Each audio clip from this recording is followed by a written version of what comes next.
চোরের ধন বাটপাড়াই তো নেয়। কান্নাকাটি করো কেন? 100টা ছেলে তো তোমার নয়, তুমি তো চুরি করেছো। এদিকে বলবো কি শুধু গল্প হচ্ছে? হরি বল। তাহলে 100টা ছেলে তো তোমার নয়, তাহলে 100টা ছেলে যখন তোমার নয়, তাহলে তাদের জন্য তুমি কাঁদো কেন? কৃষ্ণ, আমি ওদের মা না পিসি। ছেলে জন্ম দিলেই শুধু মা বলে না, ছেলে জন্ম দিয়েছো তুমি বড় মা হয়ে গেছো না। মা তাকেই বলে যদি বাবা মায়ের কর্তব্যগুলো পালন না করতে পারে। শুধু ছেলের জন্ম দিলে হবে না বাবা, এই জায়গাটা আমার মায়েদের খুব শোনা দরকার। সন্তান জন্ম দিয়েছি আমি, ওই ছেলেটার মা হয়ে গেলাম না। মনে রাখতে হবে বাবা, বাবা হলো বীজ, মা হলো ক্ষেত্র বা মাটি। যে বীজ বপন করা হলো, মাটিটা যদি নোনা লেগে যায়, মাটির ফসলটা জীবনেও ভালো হবে না। ও মায়েরা, কোন মাটি গো? এই ঠাকুরদার মাটি। মাটি আগে মাটিকে ভালো হতে হবে, তবে তার সন্তানটা ভালো হবে।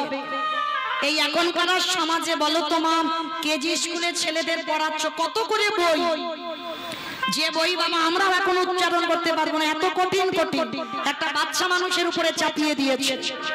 পড়া ওটা দরকার, কারণ আমরা হিন্দু ধর্মের মানুষ হয়ে, সনাতন ধর্মের মানুষ হয়ে আমাদের লেখাপড়ার প্রয়োজন। কিন্তু তার পিছনেও প্রত্যেকটা বাবা মার কর্তব্য সন্তানকে একটু আধ্যাত্মিক চেতনার দিকে ঠেলে দিতে হবে। কিরকম?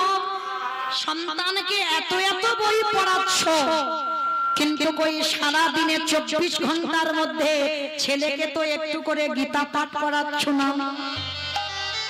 কি গো, খুব কি কষ্ট। এত এত বই পড়াচ্ছ, সন্ধ্যা থেকে রাত 10টা পর্যন্ত বাচ্চাকে নিয়ে পড়াচ্ছ। তাহলে পড়া ওটা দরকার, কিন্তু তার মধ্যে দিয়ে সারা দিনের মধ্যে ছেলেকে শিক্ষা দাও যে খোকা, স্নান করে এক লাইন করলেও গীতা পাঠ করতে যেন ভুলে যাস। স্নান করে তুলসী গাছে জল দিতে যেন ভুলে যাস।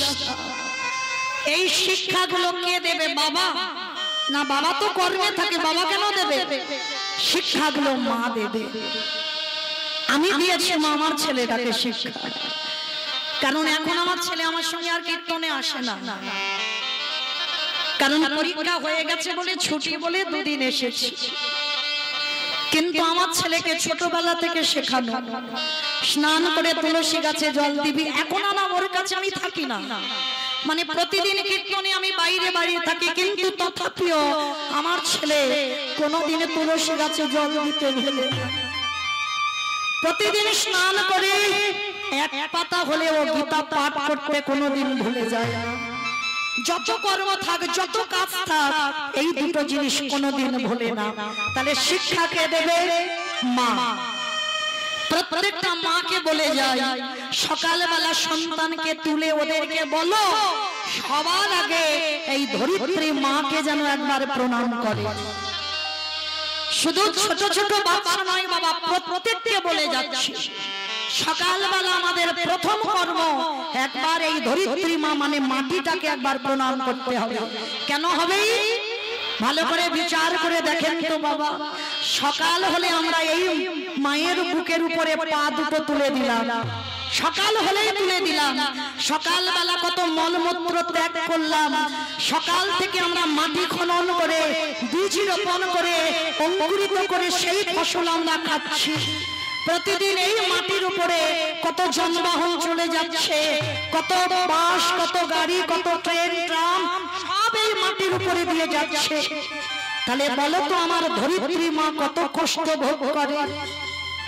সকালবেলা খোলে যদি আমার মাকে একবার প্রণাম না করি, তাহলে যে আমাদের মতো অপরাধী আর পৃথিবীতে কেউ নেই।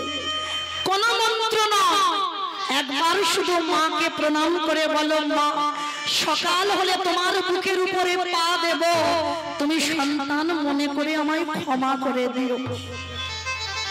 এইগুলো ছোটবেলা থেকে বাচ্চাদের শেখাবেন। প্রত্যেকদিন সূর্যদেবকে যেন প্রণাম করতে ভুলে না যায়। কেন বাবা, সারা মাসে ইলেকট্রিকের বিল কত দেন? কি গো, আবার এই গরমের সময় কত বিল বেড়ে যাবে। তাহলে সেইগুলো যখন সরকারকে দিতে পারছ, আর যে সারা দিনে এত আলো দেয়, তাহলে তার জন্য কি আমাদের কৃতজ্ঞতা থাকে না? প্রত্যেকটা সনাতন ধর্মের মানুষ আমাদের প্রয়োজন সকালবেলা নিত্য কর্মগুলো আমাদের করতে হবে। আর এই শিক্ষাগুলো যদি তুমি তোমার ছেলেকে দিতে পারো, তাহলেই হবে তুমি সুযোগ্য সন্তানের মা। নিতাই গৌর প্রেমানন্দে হরি বল, হরি বল। আজকে লক্ষ্য করে দেখেন, গান্ধারীকে বলছে বাবা, এটা কিন্তু মৌমিতার কথা নয়। মৌমিতা বলছে না, তাহলে বলছে কে? ভগবান কৃষ্ণ কুরুক্ষেত্রের মাঠে দাঁড়িয়ে গান্ধারী পিসিমাকে বলছে, পিসিমা, জন্ম দিলেই মা খাওয়া যায় না, কর্মটা তাকে ঠিক ঠিক করতে হবে। আর কর্ম যদি তুমি ঠিক না করেছো, সেই সন্তান কোনোদিন তোমার সুসন্তান হবে না। গান্ধারী বলছে, কৃষ্ণ, আমি তো ওদের মা। বলে, না পিসি, ওই যে বললাম জন্ম দিলে মা খাওয়া যায় না, তাকে কর্মটা করতে হবে।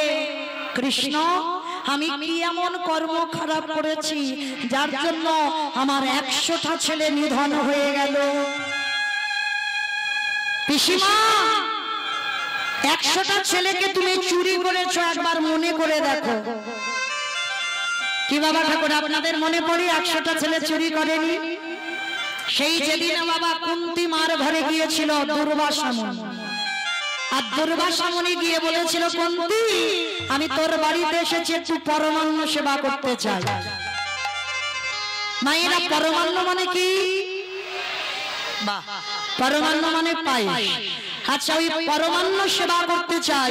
আর যেই না বললো পরমান্ন করে দে, তবে যে কোনো পাত্রে নয়, আমাকে 100টা সোনার পাত্রে পায়েস দিতে হবে। জোগাড় করেছিল কুন্তি মা 99টা, আর একটা পাইনি বলে বক্ষের কাপড়টাকে সরিয়ে দিয়ে ফুটন্ত গরম পায়েস বুকের উপরে ঢেলে দিয়ে দুর্বাসার চরণে দিয়েছিল। আর দুর্বাসা দেখা মাত্র বলেছিল, কুন্তি, তোর এত প্রেম, তোর এত ভক্তি, তোর এত নিষ্ঠা, তুই তোর হৃদয় পাত্রে দিলি কেন? আমি তো সোনার পাত্রে দিতে বলেছি। বাবা ঠাকুর, আমি যে জোগাড় করতে পারিনি একটা পাত্র, যার জন্য 99টা জোগাড় করলাম, আর একটার পাইনি বলে আমার হৃদয় পাত্রে ঢেলে দিলাম। তোর এই ভক্তিতে আমি বড় সন্তুষ্ট। আমি আশীর্বাদ করব, যা তুই স্নান করে আয়। স্নান করে এলেই এই যে 100টা সোনার পাত্রে আমায় সেবা দিলি, আমি তোকে বর দেব, তুই শত পুত্রের জননী হবি। ও মায়েরা, আমাদের যদি পরপর 4-5টা মেয়ে হয়, একটা ছেলের জন্য 7 ঠাকুরের কাছে মানত করি না? সত্যি করে বলবো, করি না? ঠাকুর আমার যেন একটা পুত্র সন্তান হয়। এর আগে কিন্তু 4-5টা মেয়ে আছে, তবু হচ্ছে না, একটা ছেলে চাই। কেন কাঁদি? ছেলে বৌমার কাছে ভাত খাবে বলে? দূর, উল্টে তোমায় রেঁধে খাওয়াতে হবে। তাহলে ছেলের বৌমার কাছে ভাত পাওয়ার আশা করো না। তাহলে কি ছেলের হাতে পিন্ডি নেবে বলে? না। তাহলে কি ছেলে মুখে আগুন গুঁজে দেবে ওর জন্য? তাহলে ছেলে কেন? আমার বর্তমানে আমার মন্দিরে যেন একটা প্রদীপ জ্বলে। হ্যাঁ গো, প্রদীপটা যে জ্বলবে, তাহলে সেই রকম ছেলে তো ভগবানের কাছে চাইতে হবে। কই কোনো মা কোনোদিন চেয়েছো? সব তো বলো আমার ডিগ্রিওয়ালা ছেলে দাও, আমার চাকরিওয়ালা ছেলে দাও। কই কোনো মা তো কোনোদিন বলো না আমার একটা কৃষ্ণ বলা পাখি দাও।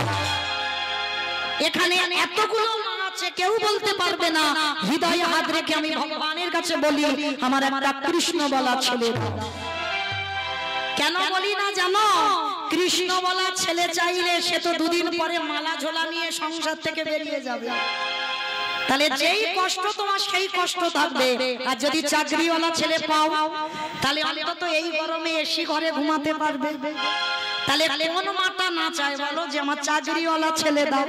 ওই জন্য তো আমরা মারা বলি না ঠাকুর কৃষ্ণ বলা ছেলে দাও, কিন্তু চরণ ধরে বলে যাচ্ছি মা, বংশে যদি একটা কৃষ্ণ বলা ছেলে আসে, একটা হরি বলা ছেলে আসে, তার 21 কুল নাকি উদ্ধার হয়ে যায়।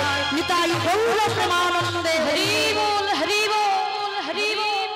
এই জগতে ভক্ত অনেক পাবে, কিন্তু কৃষ্ণ ভক্ত জগতে খুব দুর্লভ। তো আজকে এই মাতা কুন্তি যেই না শুনল আমার 100টা ছেলে হবে, মনে মনে আনন্দ, তাড়াতাড়ি কুন্তি স্নানে গেছে। আর এই সমস্ত কথাগুলো শুনে নিয়েছিল গান্ধারী মা। মনে মনে চিন্তা করলো এই তো সুযোগ, এই সুযোগে আমাকে বরটাকে চুরি করতে হবে। কুন্তির মতো শাড়ি পরেছে, কুন্তির মতো সেজেছে, দুর্বাসা ধ্যানা যোগে বসে আছে, দুর্বাসার চরণে এসে মাথাটা নিচু করেছে গান্ধারী। আর দুর্বাসা ধ্যানা যোগে ছিল, মা বুঝতে পারেনি, মাথায় হাত দিয়ে বর দিয়ে দিল, তুই শতপুত্রের জননী হবি, হবি। এত ভালো বর পেয়ে বাবা কেউ আর ওখানে থাকবে? আনন্দে গদগদ হয়ে চুরি করে বর নিয়ে পালাচ্ছে। আধা ঘন্টা পরে কুন্তি এসেছে, বাবা ঠাকুর আপনি বললেন আমাকে বর দেবেন তো দেন। যেই না বলেছেন বর দেবেন তো দেন, সঙ্গে সঙ্গে বললেন হ্যাঁ এই তো আধা ঘন্টা আগে তুই বর নিয়ে গেলি, আবার আধা ঘন্টা পরে আমার কাছে এসেছিস বর নেবার জন্য? তোর এত লোভ, তোর এত লালসা কিসে? বাবা ঠাকুর আপনি আমাকে বর দেননি, অপদার্থ। আমি তোকে বর দিয়েছি, ভালো করে মনে আছে না? আপনার কোথাও ভুল হচ্ছে, আপনি আমাকে বর দেননি। বেশ, তাহলে আমি ধ্যানাযোগে বসে দেখি। আর যখনই ধ্যানাযোগে বসে দেখলো দুর্বাসা, ওটা কুন্তি ছিল না, গান্ধারী বরটাকে নিয়ে পালিয়ে যাচ্ছে। আর যেই না গান্ধারী বরটা নিয়ে পালিয়ে যাচ্ছে, দুর্বাসা রাগান্বিত হয়ে বললেন, ওরে পাপিষ্ঠ নারী, তোর এত বড় স্বভাব, তুই দুর্বাসার সঙ্গে ছলনা করলি, আমি তোরে ছেড়ে দেব না। এই মুহূর্তে কুন্তির মাথায় হাত রেখে বর দিল, তুই 3টে ছেলের মা হবি। যুধিষ্ঠির, ভীম, অর্জুন, মাতৃর হবে 2টো সন্তান, নকুল সহদেব। আর মাতৃর মৃত্যুর পর এই ত্রিভুবনে জানবে তুই পঞ্চপুত্রের জননী। আর তোর 5টা ছেলের হাতে ও যেভাবে আমার কাছ থেকে চালাকি করে বর চুরি করলো, আমি অভিশাপ দিলাম তোর 5টা ছেলের হাতে ওর শতপুত্র নিধন হবে। কে কথাগুলো বলছে মা? বাবা মৌমিতা। আমি বলবো কেন? কুরুক্ষেত্রের মাঠে স্বয়ং ভগবান গান্ধারীকে বলছে, পিসি চোরের ধন তো পাড়াই না, কান্নাকাটি করো কেন? তোমার পাপের ভাড়া পূর্ণ হয়েছে, তাই তো আজকে এই দুর্গতি হয়েছে তোমার। মনে করে দেখো 108 জন্ম আগে একটা মাকড়সা ডিমকে টিপে মেরেছে, সেই পাপের ভাড়া 108 জন্ম পরে তোমারই গর্ভে 100 সন্তান হলো, তাকে ভগবান কৃপা করে কুরুক্ষেত্রের মাঠে কেড়ে নিল। মায়েরা ভালো করে বিচার করবেন, খুব ভালো করে শুনবেন। গান্ধারী মা মাকড়সা ডিমকে মেরে 100 ছেলে মরলো, তাও বাবার পাপটা করলো কবে? 108 জন্ম আগে। তাহলে হিসেব করে রাখছো তো কতবার জ্যান্ত মাছ কেটে কড়াই তেলে ছাড়ছো? কড়াই গন্ডায় হিসাব করে নেবে ভগবান। কারণ আপনারা আমরা তো তুচ্ছ, যাদের কাছে স্বয়ং বর্তমান কৃষ্ণ ছিল তাদেরকে ভগবান ছেড়ে দেয়নি। আর আপনারা আমরা কি বাবা পার পাবো? দেখবেন বাবা কোন কোন মাছ কেটে তেলেতে দিয়েছেন, সে টকটক করে লাফায় না। তাহলে মনে রেখো ভগবান আমাদেরও পিস পিস করে ওইরকম তেলে ছেড়ে দেবে। এর চিন্তার কারণ নাই, হবেই হবে। কর্মফল কোনদিন কাউকে ছাড়বে না। যেমন কর্ম করবে ভগবান কড়াই গন্ডায় তোমার ফল দেবেই বলে বসে আছে। তাই তো আজকের গান্ধারী বলল কৃষ্ণ আমি মেনে নিলাম সব আমার অন্যায় আমার অপরাধ, কিন্তু তবু কি তুই পারিস না আমার একটা ছেলেকে ভালো করতে? জন্মেই কি সে চোর ডাকাত হয়? জন্মেই তো তোরই সন্তান হয়, তাহলে তুই কেন আমার একটা ছেলেকে ভালো করলি না? তবে শোন কৃষ্ণ, আমি তোরে ছেড়ে দেব না। আমার যেমন পুরু বংশ ধ্বংস করলি, আমি তোরই অভিশাপে দিলাম তোরও 56 কোটি যদু বংশ ধ্বংস হবে। মনে রাখবেন বাবা, ভগবান দুবার কেঁদেছে মহাভারতে, আর যতবার কিছু অসুর নিধন করেছে সব সময়ের জন্য হেসে হেসে নিধন করেছে। দুবার কেঁদেছিল। কখন? যেদিন বাবা পাণ্ডবরা পাশা খেলায় হেরে গেল, ওদিন কেঁদেছিল ভগবান। কেন? এই জায়গাটা বাবা যারা শাস্ত্র জ্ঞানী, যারা তত্ত্ব জ্ঞানী একটু বিচার করে বলেন তো বাবা, যে পক্ষে আমার কৃষ্ণ রয় সেই পক্ষ কি কোনোদিন হারে? সবসময় তো পাণ্ডবদের কাছে আমার কৃষ্ণ ছিল 13 বৎসর। ভাগবত বলছে একাদশং ব্রজেশং দ্বাদশং মথুরাপুরী ত্রয়োদশং পাণ্ডবে সেনা 89 দ্বারকাপুরী। 1 থেকে 11 বছর লীলা বৃন্দাবন, 12 বছর লীলা মথুরা, 13 বছর লীলা কুরুক্ষেত্র লীলা, আর 89 বছর ছিল দ্বারকা লীলা। তাহলে ভগবানের টোটাল বয়স কত হলো? 11, 12, 13, 89, 125। 125। এটা মৌমিতা বলছে না, ভাগবত বলছে 125 বছর ভগবানের টোটাল বয়স। তাহলে যে ভগবান 13 বছর পাণ্ডবদের সঙ্গে রইল, সবসময় সুখে দুঃখে থাকে, কিন্তু তথাপিও বাবা পাণ্ডবরা পাশা খেলায় হারলো কেন? ভেবেছেন কোনদিন? এটাই তত্ত্ব। ভগবান কারোর একার নয়, ভগবান কারোর একার নয়। এখানে যদি কেউ মনে করে আমি বড় বৈষ্ণব হয়েছি, আমি নিয়ম নিষ্ঠা মেনে চলি, ভগবান শুধু আমার একার, ভুল ভাববে। ভগবান চোরেরও হয়, ভগবান সাধুরও হয়। চোরকে বলে তুই চুরি করতে যা, আর মালিককে বলে তুই নিশ্চিন্তে ঘুমা, তোর মাল আমি পাহারা দেব। ও বেটা সবার, ও কারোর একার নয়। যার জন্য বাবা প্রমাণ দিয়ে গেল এই তো মহাভারতে কিছুক্ষণের জন্য আমার ভগবান দুর্যোধনের সাথ দিয়েছিল। পাণ্ডবদের দলে ছিল, কিন্তু একটুখানির জন্য দুর্যোধনের সাথ দিয়েছিল। কেন? এই যে বাবা সিদ্ধান্তগুলো ঠিকঠাক নিতে হবে, ভুলভাল সিদ্ধান্ত নিলে হবে না। আর তুমি যদি অধর্মের পথ ধরো, ভগবান জীবনে তোমার সাথ দেবে না। আর যদি প্রকৃত তুমি ধর্মের পথ আঁকড়ে বসে থাকতে পারো, তুমি ধর্মটাকে ধরে থাকতে পারো, ভগবান বললেন তাকে কেউ সাহায্য করুক বা না করো, ধর্ম নিজে স্বয়ং তাকে সাহায্য করে। নিতাই গৌর প্রেমানন্দে হরি বল। যার জন্য বাবা দুর্যোধনের পক্ষ নিয়েছিল একটুখানির জন্য পাশা খেলায়। কিরকম?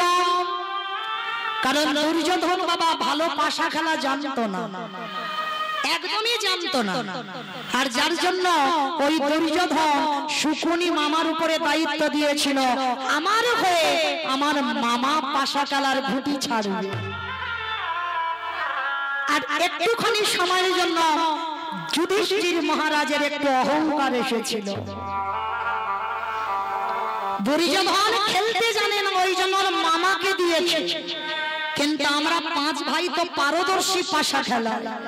কৃষ্ণকে বলেছিল, সখা যতক্ষণ না আমরা পাশা খেলার এখানে তোমাকে ডাকবো, তুমি আমাদের খেলার মাঝখানে থাকবে না। ভগবান তখনই মনে মনে ভাবলো, যুধিষ্ঠির কি করে তুমি বলতে পারলে? কারণ একবারের জন্য তুমি ভাবলে না। দুর্যোধন তার মামার উপরে দায়িত্ব দিল, তুমি কি পারতে না তোমরা না খেলে আমার উপরে দায়িত্বটা তুলে দিতে? আর এই সিদ্ধান্ত নেওয়ার জন্য আমি তো কিছুক্ষণের জন্য দুর্যোধনেরই সাথ দেব।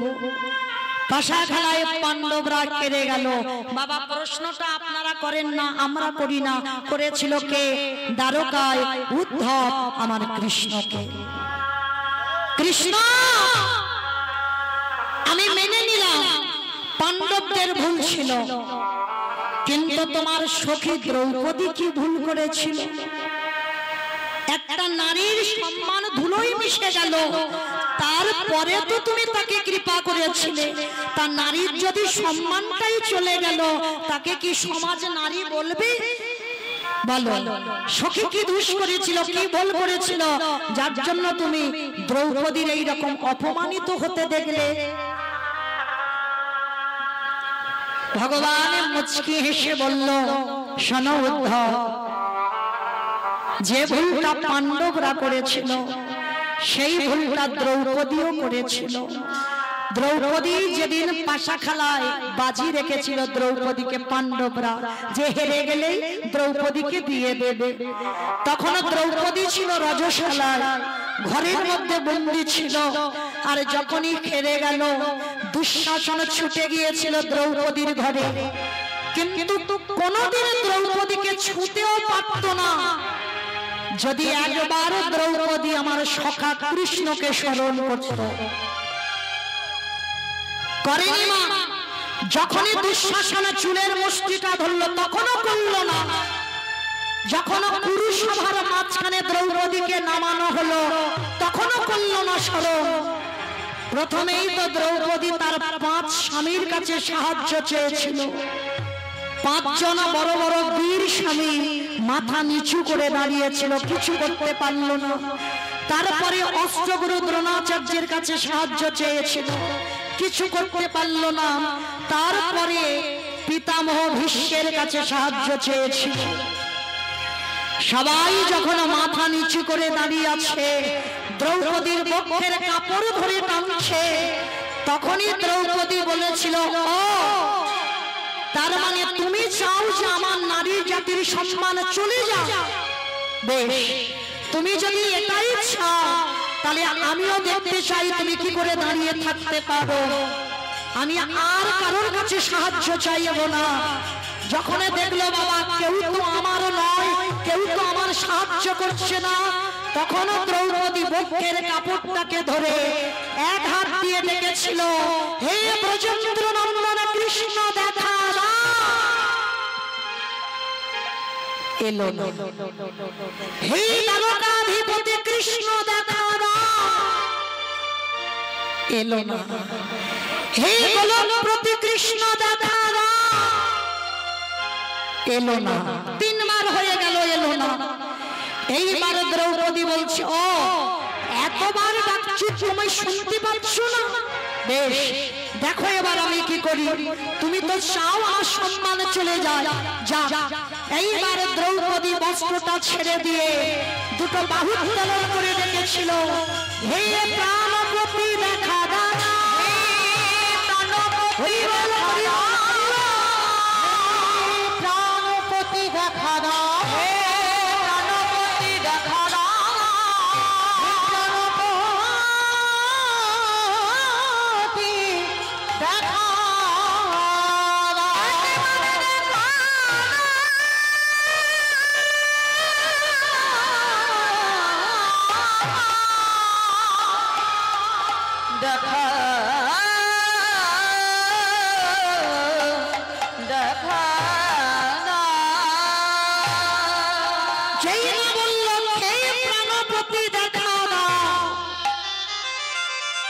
ভগবান তৎক্ষণাৎ আঙুল থেকে কাপড়টা খুলছে।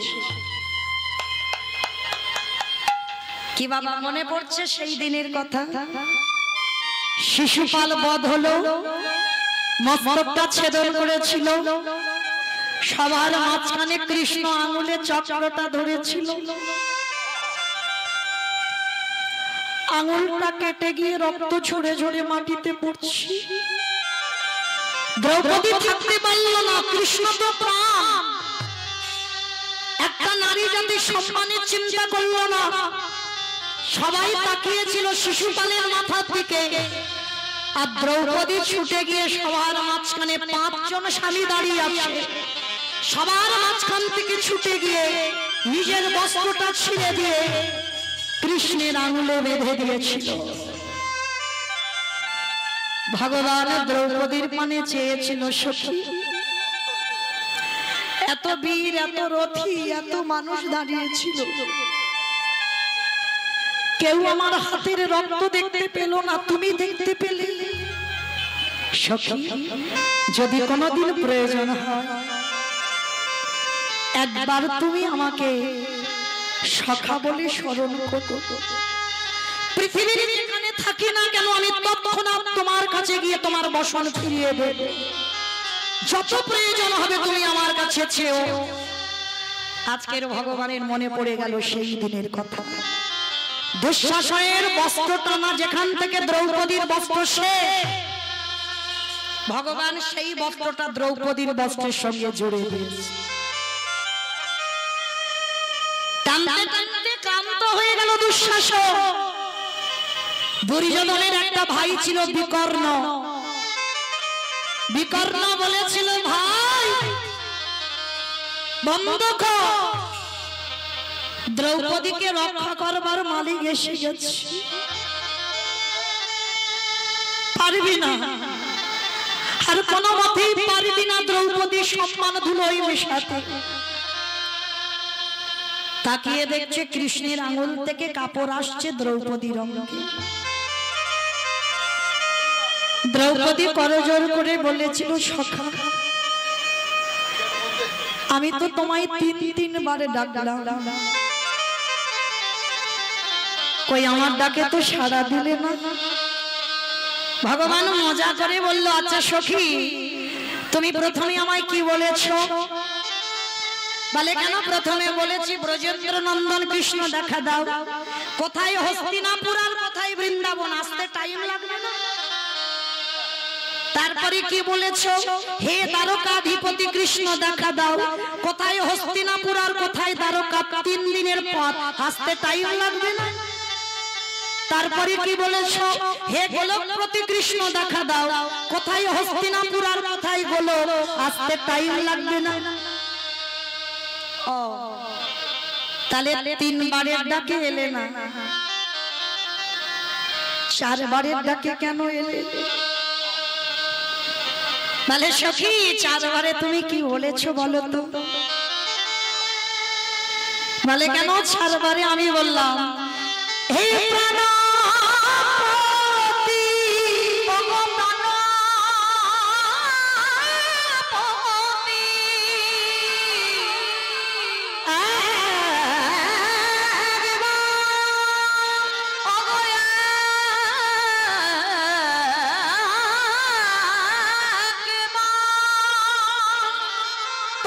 সখী জীবন অসহায় হয়েছি, তোমার সখী বড় অসহায় হয়েছে।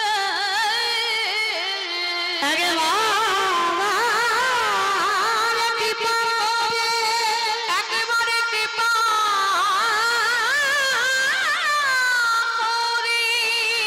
তুমি একবার দর্শন